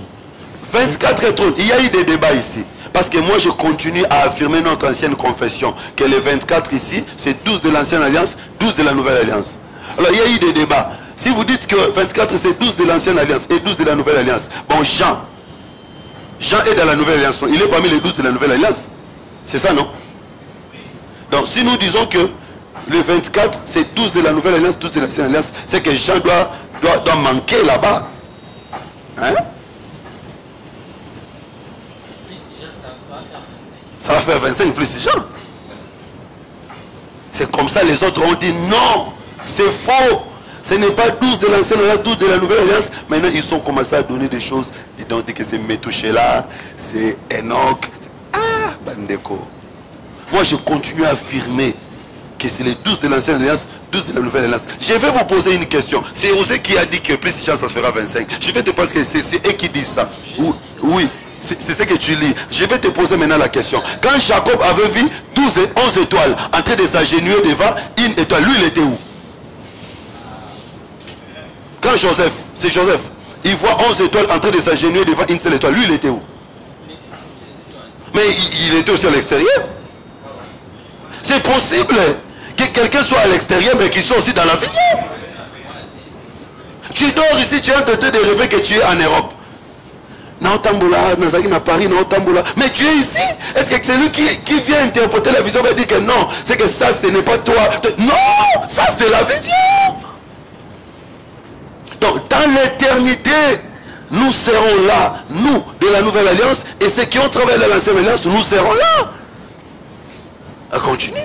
Autour du trône, je vis 24 trônes, et sur ces trônes, 24 vieillards assis, revêtus de vêtements blancs, et sur leurs têtes de couronnes d'or. Oui. Du trône sortent des éclairs, Des éclairs. de voix et Des voix et des tonnerres. Vous savez que quand on parle des éclairs, des voix et des tonnerres, c'est le jugement, le symbole du jugement. Donc dans ces trônes, il y a l'arc-en-ciel qui est la grâce. Il y a aussi les éclairs qui représentent le jugement, c'est-à-dire la loi et la grâce rassemblées à un seul lieu. C'est lui qui avait travaillé dans la loi, c'est le même qui a travaillé dans la grâce. Il est maintenant venu s'installer. Alors pour terminer. Devant les trônes brillent 7 lampes ardentes, qui sont les 7 esprits de Dieu. Il y a encore devant les trônes comme une mer de verre, semblable à du cristal. Mer de verre semblable à du cristal. Est-ce que quelqu'un peut m'expliquer qu'est-ce que ça veut dire? Mer semblable à du cristal. Ça veut dire quoi? C'est comme la glace. C'est comme la glace. C'est-à-dire que ça coule plus. Ça ne coule plus. Parce que la mer, comme cristal, ça ne coule plus. Donc elle est arrivée, la mer est arrivée. Elle a fait sa marche, elle est arrivée. C'est le Seigneur qui a achevé. Alors je suis allé là-bas pour vous parler de l'arc-en-ciel comme émeraude. Arc-en-ciel, là où il y a l'arc-en-ciel, il n'y a pas de frappe. Et ici Moïse, qui intercède pour Israël, Moïse est l'arc-en-ciel. Allons, Exode chapitre 23. Non, 32. Vraiment, nous allons terminer, frère Olivier. Exode chapitre 32. Verset 10. En ce moment-là, il n'y aurait pas de questions. Ouais. Maintenant laisse-moi. Ma colère va s'enflammer. Ici, c'est Dieu qui parle à Moïse. C'est Dieu qui parle à Moïse. Dieu dit à Moïse, Moïse, laisse-moi. Ma colère va s'enflammer contre eux. Exode 32, verset 10. Ouais. Dieu dit à Moïse, Moïse, laisse-moi. Donc Moïse avait attrapé Dieu. Et Dieu n'est pas capable de se détacher de la fermeture de Moïse. Il demande à Moïse, laisse-moi. Je vais frapper. Moïse bloque, Dieu dit, tu ne frapperas pas. Akangi. Obetate. Zamba Mosenga Moïse, Moïse Tikako. Moïse Tika. C'est-à-dire qu'ici, Moïse est plus fort que Dieu. Le véritable Moïse, c'est le Seigneur Jésus-Christ. C'est sur la croix de Golgotha qu'il a bloqué Dieu pour que Dieu ne frappe pas par son sang. Parce que le fil avec lequel il a fermé Dieu pour qu'il ne fasse passer le sang. Makili la Singati. Le fil cramoisi, maison de Rahab, le fil rouge là. Voilà. Donc le sang de Jésus, c'est tout un fil qui empêche Dieu de te frapper aujourd'hui. Donc vous comprenez que Moïse qui intercède ici est l'image de Jésus-Christ. Continue là, tu verras vraiment que Moïse avait empêché Dieu de ne pas frapper. Maintenant laisse-moi, ma colère va s'enflammer contre eux, et je les consumerai de toi une grande nation. Moïse implora l'Éternel, son Dieu, et dit, pourquoi, ô Éternel, ta colère s'enflammerait-elle contre ton peuple, que tu as fait sortir du pays d'Égypte par une grande puissance et par une main forte? Pourquoi les Égyptiens diraient-ils, c'est pour le malheur qui les a fait sortir? C'est pour les tuer dans les montagnes et pour les exterminer de dessus la terre. Reviens de l'ardeur de ta colère et répands-toi du mal que tu veux faire à ton peuple. Souviens-toi d'Abraham, Isaac et d'Israël, tes serviteurs auxquels tu as dit, en jurant par toi-même, je multiplierai votre postérité comme les étoiles du ciel. Je donnerai à vos descendants tous ces pays dont j'ai parlé, et ils les posséderont à jamais. Et l'Éternel s'est répandu du mal qu'il avait. L'Éternel s'est répandu du mal. Vous voyez que Moïse a empêché Dieu de ne pas frapper. Moïse ici représente le Seigneur Jésus-Christ. Bien aimé, je vais te dire, il n'y a pas quelque chose qui soit plus fort que le Seigneur Jésus-Christ, que le sang du Christ, que le sang de l'agneau. Et à chaque fois, si tu veux prier, reprends à Dieu ses paroles. Parce que Moïse a repris à Dieu ses paroles. Il a parlé de la gloire. Montre à Dieu que si tu ne fais pas ça, les nations vont se moquer de toi. À chaque fois que tu montres à Dieu que cette situation fera atteinte à ta gloire, le Seigneur agira. Donc je suis allé là-bas pour montrer seulement que si Israël sera restauré, c'est parce que Moïse avait parlé, Deutéronome chapitre 33 verset 6, Moïse a parlé sur la restauration de Ruben. Et ce Moïse-là était l'ombre, le véritable c'est le Seigneur Jésus-Christ. Pour aujourd'hui, je crois que je vais me limiter là, que le Seigneur vous bénisse. Par rapport aux minutes, il nous reste que 6 minutes. Donc si nous allons répondre aux questions, c'est dans les 6 minutes que nous avons ici. Alors, je sais qu'il y en a tellement. Bobo Tounana. Je vais choisir laquelle je vais répondre aujourd'hui, laquelle je répondrai les samedis prochains. On commence par... C'est Christelle, tu as une question? Avec moi de la femme, on donne à la femme. Ouais. Vous avez dit que la parole sera prêchée dans toutes les nations. Ouais. Maintenant, ma question est de savoir, et ils sont à deux. Vous dites que non, ils vont répandre la parole partout. C'est qu'il y aura encore de disciples, oui. Ils vont aller partager la parole. Effectivement, à chaque fois qu'ils vont prêcher, il y aura des gens qui vont croire à leur message et il y aura des gens qui vont travailler avec eux. Ça se passe toujours comme ça. Tous les prophètes qui sont venus en Israël avaient toujours des disciples avec qui ils travaillaient. Donc les deux ont également, leur message sera accepté par certaines personnes qui vont répliquer. Et ils auront également les moyens technologiques. Parce qu'à chaque fois que Dieu travaille dans une époque, il utilise la technologie de cette époque-là. Donc les deux auront à leur possession les différents moyens technologiques qui leur permettront d'atteindre les différents coins. Encore une question. Ouais. Vous avez dit à un moment, non, il y a quand on parle de la prophétie, à des fois c'est symbolique. Ouais. Maintenant vous dites encore que non, ils seront au nombre de deux. J'aimerais affirmer qu'ils seront vraiment au nombre de deux ou comment? Parce qu'à un moment vous avez dit que le chiffre est 144. Oui, c'est symbolique. Ouais. Même le nombre 2 là c'est symbolique d'abord. Parce que la Bible dit tu ne croiras qu'à la déposition des 2 ou 3 témoins. Donc puisqu'ils sont des témoins, ils ne peuvent venir qu'au nombre de 2. Pour que leur témoignage soit vrai. Ça, c'est le premier élément. Deuxième élément, maintenant, on dit qu'ils auront des caractéristiques de Moïse et d'Élie. Ce sont 2 prophètes qui ont amené la restauration en Israël. Moïse a libéré le peuple d'Israël de l'Égypte. Élie a restauré Israël lorsque l'idolâtrie était entrée. Donc, il y a le symbolisme là-bas, mais réellement, ils seront au nombre de 2. Okay. Frère Bonny et puis frère Trésor, puis nous allons terminer avec frère Jérémie. Oui. Même après les lives, on peut continuer. Donc, mais les gens qui nous suivent, j'aimerais qu'ils ne ratent rien. Par rapport à la question de la sœur, oui. Vous aviez affirmé qu'il y aura des disciples qui vont relayer le message des deux hommes. Ben et oui. si ces disciples ne se trouvent pas parmi la Vierge folle? Non, on ne parle pas de disciples, on parle d'Israël. Ici, on parle d'Israël. Mais il y aura des Israélites même au Congo, vous savez. Oui. Alors, qui vont relayer le message en Swahili, en Lingala, Israélites qui connaissent Swahili. Ils sont partout dans le monde. Il y a des Israélites qui ne parlent qu'anglais aujourd'hui, qui ne parlent pas la langue hébreu, ils ne parlent qu'anglais. Ils sont là. Aux États-Unis, en France. Il y a beaucoup d'Israélites en France aujourd'hui, en France, même en Italie, même en Allemagne.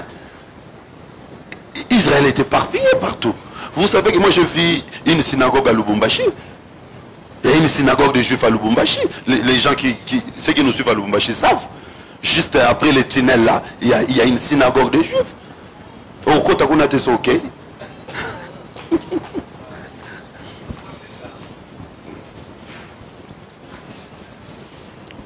Oui, merci beaucoup. Vous avez dit que les deux auraient prêché seulement Israël. Alors, où serait la part de Vierge folle? La Vierge folle serait sauvée de quelle manière? Deuxièmement, j'aimerais savoir, vous avez parlé des 24 VR. Comment les 12 disciples de Jésus sont devenus les 24 VR? Une précision, s'il vous plaît. Ok, Vierge folle ne sera pas prêchée avec l'enseignement des besoins. Ne sera pas sauvée avec l'enseignement des besoins. Vierge folle sera sauvée avec l'enseignement qu'elle écoute aujourd'hui. Hein? Vierge folle sera sauvée avec l'enseignement. Elle va ruminer. La Vierge folle va ruminer les enseignements qu'elles ont déjà écoutés aujourd'hui. Donc ces messages-là des besoins n'influenceront pas la foi de la Vierge folle.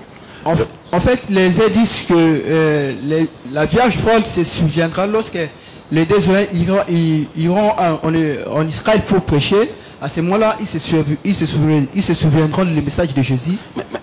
C'est la raison pour laquelle ils ne vont pas croire à la bête. Effectivement, cela appuie ce que je suis en train de dire. Oui. Elles ne vont pas être sauvées parce que les deux sont en train de prêcher. Mais la prédication, elles seront au courant. Elles seront informées. Quand les deux sont en train de prêcher, les autres ne seront pas informés de quoi il s'agit. Mais Vierge folle sera informée. Vous voyez. Et cela montre que elles seront au courant. Donc les messages des deux atteindront même les nations. Vierge folle sera au courant qu'il y a des prédicateurs israélites qui sont en train de prêcher, mais ce ne sont pas ces enseignements-là qui sauveront la Vierge folle. Ça, c'est la première question. Deuxième question, comment 12 disciples sont devenus 24 veillards? Oui, bon, symboliquement, c'est symbolique. D'abord, quand on dit veillard dans la Bible, vous comprenez que c'est celui qui a les cheveux blancs. Cheveux blancs, c'est la sagesse, c'est l'enseignement. Vous comprenez donc, cela parle de tous ceux qui ont l'enseignement. Maintenant, le nombre 12, c'est le nombre du fondement. Fondement de l'ancienne alliance, fondement de la nouvelle alliance. Donc, ce sont des symboles. Dans les 12 là, nous tous, nous sommes à l'intérieur. Quand on dit 12 de la nouvelle alliance, et toi et moi, nous sommes à l'intérieur. Quand on dit 12 de l'ancienne alliance, David, Jérémie et tous ces mondes-là sont à l'intérieur. C'est symbolique. Je crois que c'est clair. Mais des fois, on dit, vous dites que les 24 veillards, ce sont les anges de Dieu. Des fois, les gens... Un ange veillard. Les 24 veillards. Un ange veillard. Nous sommes un ange en paka.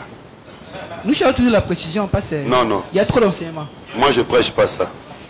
Alors, frère Jérémie. Bon, alors, on a un peu de précision. Ouais. Pour l'évangile éternel, Ezali, pour na peuple Israël, les années de donc, par Nabiso, Nakati Lokola, église, topé les nations, exactes, parce qu'on parle toujours de crainte de Dieu. Mais, au lieu de Israël, par Nabiso, le rôle l'église exacte. Et deuxième question, Nanga Ezali, n'a pas de différence. Il y a évangile éternel et évangile de paix. Pour na comme on a fait autres matlo comme balé, n'a expliquer à question Nanga Ezali qui a moi. Bon, je voulais pas vraiment entrer dans ce débat là aujourd'hui. Ouais. Merci beaucoup l'homme de Dieu.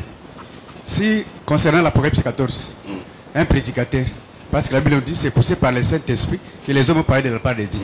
Un prédicateur, sachant que cette portion de l'écriture concerne l'Israël, même nous aujourd'hui, ne peut-il pas tirer cette portion une pensée pour nous exhorter aujourd'hui? Sans problème. Il peut tirer pour nous exhorter aujourd'hui. Mais ce n'est pas la prophétie. Vous voyez, il peut tirer cette écriture pour nous exhorter aujourd'hui, pour nous parler aujourd'hui. Il y a beaucoup d'écritures que nous prêchons aujourd'hui. Ce sont des écrits d'Israël. Des choses qui vont vraiment s'accomplir en Israël. Quand on dit par exemple que tu seras pli, je vous remplacerai les années qu'on devrait les sauterelles par exemple. Ce sont des choses qui s'accompliront en Israël, mais nous prêchons ça aujourd'hui. Donc c'est possible qu'un prédicateur, c'est pourquoi nous avons commencé par donner les 4 bras. Ce n'était pas pour rien que j'ai commencé par donner les 4 bras. Là, il est dans la révélation. Il parle par rapport à la révélation. C'est comme ce que les frères Jérémie vient de dire. Si je vais parler de la crainte de Dieu, par exemple, je dis que l'évangile qui parle de la crainte, c'est l'évangile éternel. Aujourd'hui, nous prêchons l'évangile éternel. Je suis dans la révélation. Je suis dans la révélation. Mais si je prends l'écriture d'Apocalypse, mon problème c'est seulement que prendre l'écriture d'Apocalypse 14, en faire un soubassement aujourd'hui.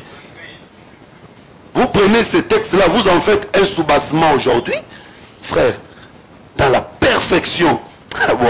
Vos comités. Mais par rapport à la révélation, comme le frère Moïse vient de dire, un prédicateur peut évoquer cela. Il est inspiré de Dieu. Oui, il peut prendre ça pour enseigner, exhorter, tout. Mais ici, nous sommes dans la prophétie. Puisque nous sommes dans la prophétie, nous montrons quand est-ce que telle écriture va s'accomplir. Donc, Apocalypse 14, 6, son accomplissement vrai. C'est comme le frère Chico disait, il faut montrer comment ça va s'accomplir. Ça s'accomplit là-bas. Alors aujourd'hui, c'est d'une manière partielle. Hein, d'une manière partielle. Alors, y a-t-il une différence entre l'évangile éternel et l'évangile de paix? Ça dépend maintenant de la compréhension. Ça dépend de comment vous comprenez l'évangile éternel. Si l'évangile éternel, c'est un mouvement commencé par un groupe de gens en 1980 Kingand, dans un temps lié, et un mouvement qui évolue, qui était à Paris, qui est allé à Bruxelles, qui est allé à Kisangani, qui est allé... Là, c'est différent de l'évangile des apôtres. Mais si l'évangile éternel, c'est vraiment l'évangile des apôtres, il n'y a pas de... Parce que l'évangile de paix, c'est l'évangile des apôtres. C'est l'évangile des apôtres. L'évangile du salut. Non, je suis en train de vous montrer un élément important. Un élément important. Nous ne prêchons pas l'enseignement qui a commencé par un groupe de gens dans un coin quelconque. Et ce mouvement-là s'est répandu parce qu'il y a des mouvements comme ça. C'est comme le branhamisme. Le branhamisme a commencé avec un homme qui s'appelle Monsieur Branham. Et son mouvement s'est répandu aujourd'hui sur toute la terre. Alors, s'il y a des gens qui pensent qu'il y a un message qui a commencé quelque part avec un monsieur quelconque, et ce mouvement-là s'est répandu, et ce mouvement-là est appelé évangile éternel, moi je ne suis pas dedans. Ah, là nous sommes d'accord. Oui, oui. Alors, oui, voilà. Maintenant l'évangile éternel qui est dans Apocalypse 14, 6, c'est ce que je suis en train de vous montrer prophétiquement. Oui. Prophétiquement, ça va s'accomplir là-bas. Alors, ici, vraiment ce que j'ai dit, je sais que j'aurai des problèmes. Je sais que j'ai déjà des problèmes en parlant de ces choses. Oui. Mais je suis tellement clair que même des gens qui vont faire des problèmes, ils le feront en coulisses, ils ne me feront pas des problèmes en face. Oui. Je répète encore. Je répète et j'attends encore des questions par rapport à ça. Si évangile éternel, parce que Jérémie qui pose la question, je ne sais pas moi, qu'est-ce que tu comprends par évangile éternel? Si évangile éternel, pour toi tu comprends que évangile éternel c'est un mouvement, c'est une idéologie, c'est un enseignement qui a commencé quelque part à Kinshasa par un groupe de gens et que ce mouvement-là est allé à l'Équateur, à Kisangani, à Paris, Belgique, Allemagne et tout. C'est différent de ce que les apôtres, parce que la Bible dit le solide fondement reste debout. Donc, évangile de paix, évangile du salut, évangile de grâce, toutes ces choses-là que vous voulez, les apôtres ont parlé de ça. Et depuis que les apôtres en ont parlé, cela continue à marcher. Alors, mais si, pour toi, évangile éternel, c'est message de l'éternité.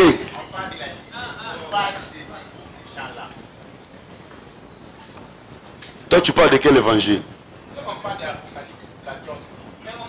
Mais Apocalypse 14, 6, je te montre que Apocalypse 14, 6, c'est ce qui sera prêché en Israël. Oui. Prophétiquement parlant. Prophétiquement parlant. Alors si aujourd'hui nous disons que nous prêchons évangile éternel, c'est une manière par rapport à la révélation. Hein? Si nous évoquons là-bas, voilà. Mais j'ai ouvert cette parenthèse pour montrer seulement que nous ne sommes pas un mouvement. Nous, Assemblée des Saints, nous ne sommes pas un mouvement. D'abord, nous sommes limité le Assemblée des Saints. Il y a un Assemblée des Saints. Assemblée des Saints, apôtre. Il y a des gens qui pensent que c'est eux les porteurs de la vision de l'Assemblée des Saints. Et un patrimoine apostolique. Coup sur coup. Oh non, si vous ne voulez pas, vous pouvez partir. Partir où? Ça, c'est l'enseignement des apôtres. Donc, Paul. Pardon, frère Osé. Bon, frère, toi, tu avais déjà posé la question, frère Osé, parce que... Non, mais laisse-lui poser. La seconde question, il va finir. C'est plus encore la Proverbe 14. Il y a d'autres qui n'ont pas posé des questions. Tu vas poser ta question même en coulisses, dans le couloir, oui. Frère Osé. Bon, en fait, je ne sais pas si c'est... Je ne sais pas si c'est vraiment une question. Ouais. Parce qu'il y a un mois passé, j'étais avec mes frères là-bas à Bumbu et un de bien-aimés m'avait dit qu'un prophète... je ne sais pas. On ne cite pas les noms des gens. Un prophète avait dit que l'évangile éternel, ce n'est pas pour ces temps ici. Quand il avait dit cela, quand je suis rentré à la maison, pendant que je lisais ma Bible, j'avais vu que le prophète avait vraiment raison. Ouais. Mais moi, j'avais réussi l'évangile éternel par rapport à craigner des adorations. Donc, c'est le même message qui est prêché aujourd'hui. Ouais. Et quand je vous ai entendu dire que l'évangile éternel, ce n'est pas pour ces temps, moi, je dis Amen. Et j'ai vite compris que parmi nous... Dire que, attention, hein, dire que ce n'est pas pour ces temps, en fait, c'est un peu dire... Oui, je montre l'accomplissement. Aujourd'hui, on prêche aussi craignez Dieu. Hein, parce que quand vous dites, c'est comme si ce que nous prêchons aujourd'hui, c'est différent. En fait, moi, je suis de votre côté. Ouais. Pourquoi? Parce que déjà, quand j'avais entendu mon ami dire ça, que le prophète X avait dit que l'évangile éternel n'est pas pour ces temps ici. C'est l'accomplissement total. Voyez, le véritable accomplissement. Et quand je vous ai entendu dire cela, moi j'ai dit Amen. C'est bon, c'est bon. Alors, vraiment, oui frère, vraiment nous sommes arrivés à la fin. Hein. Oui.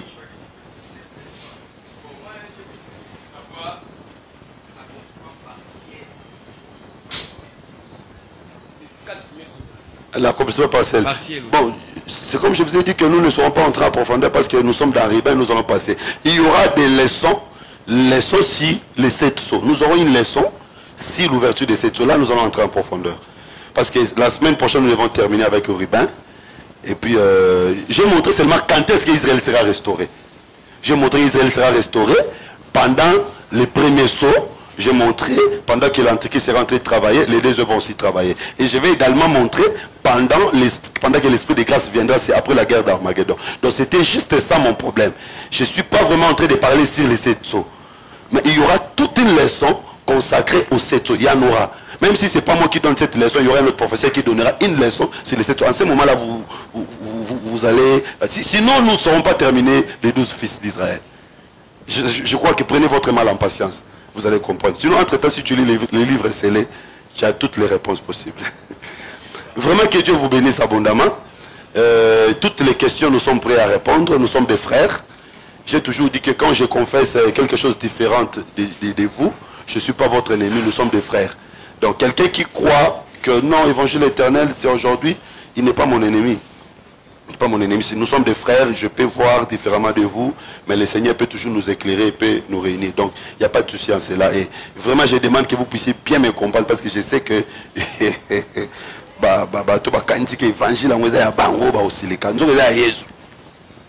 alors que Dieu vous bénisse. Nous allons prier. Bien-aimé, Moïse va prier, va recommander notre clôture entre les mains du Seigneur, notre chemin de retour. Que le Seigneur bénisse tous ceux qui ont suivi. Je bénis tous nos bien-aimés qui nous suivent de loin. Que Dieu vous bénisse. Si vous avez des questions, n'hésitez pas à nous envoyer. Nous allons toujours répondre. Nous sommes prêts. Que Dieu vous bénisse abondamment. Bien-aimé, Moïse va prier. Nous te disons merci, Seigneur, dans tout le temps que nous avons passé auprès de vous. Vous nous aviez parlé, Seigneur. Et nous voulons que, Seigneur, que cette parole...